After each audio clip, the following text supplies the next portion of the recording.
The Story of Solomon. Solomon ராஜாவான போது தேவன் அவர் கனவில் தோன்றி உனக்கு என்ன வேண்டும் என்று கேட்டார். சாலமோன் செல்வாக்கையோ நீண்ட ஆயுளையோ கேட்காமல் இந்த ஜனங்களை நல்வழியில் நடத்த எனக்கு ஞானத்தை தாரும் என்று கேட்டார். அவருடைய இந்த மனத்தாழ்மையைக் கண்டு மகிழ்ந்த தேவன் அவருக்கு ஈடு இணையற்ற ஞானத்தையும் அதோடு செல்வத்தையும் புகழையும் சேர்த்து கொடுத்தார். சாலமோனின் ஞானத்திற்கு ஒரு சிறந்த உதாரணம் இந்த சம்பவம். 2 பெண்கள் ஒரு குழந்தையுடன் அவரிடம் வந்தனர். இருவரும் அந்த குழந்தை தங்களுடையது என்று வாதிட்டனர்.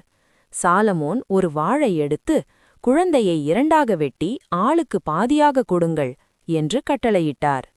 உண்மையான தாய் பதறிப்போய், வேண்டாம் ராஜா, குழந்தையை அவளிடமே கொடுத்துவிடுங்கள், அதைக் கொன்றுவிடாதீர்கள் என்று அழுதாள்.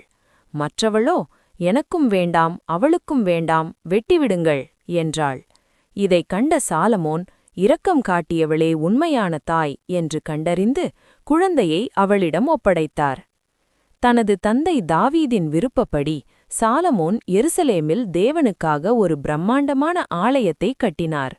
இது மிகவும் விலைமதிப்பற்ற கற்கள், தங்கம் மற்றும் லீபனோனின் கேதுரு மரங்களைக் கொண்டு கட்டப்பட்டது. இதை முடிக்க 46 ஆண்டுகள் ஆனது. சாலமோனின் ஞானத்தைப் பற்றியும் புகழைப் பற்றியும் கேள்விப்பட்ட சேபா நாட்டு ராணி கடினமான கேள்விகளைக் கேட்டு அவரை சோதிக்க வந்தாள். சாலமோனின் பதில்களையும் அவருடைய அரண்மனையின் சிறப்பையும் கண்ட அவள் பிரமித்துப் போய் இஸ்ரவேலின் தேவனை போற்றினாள்.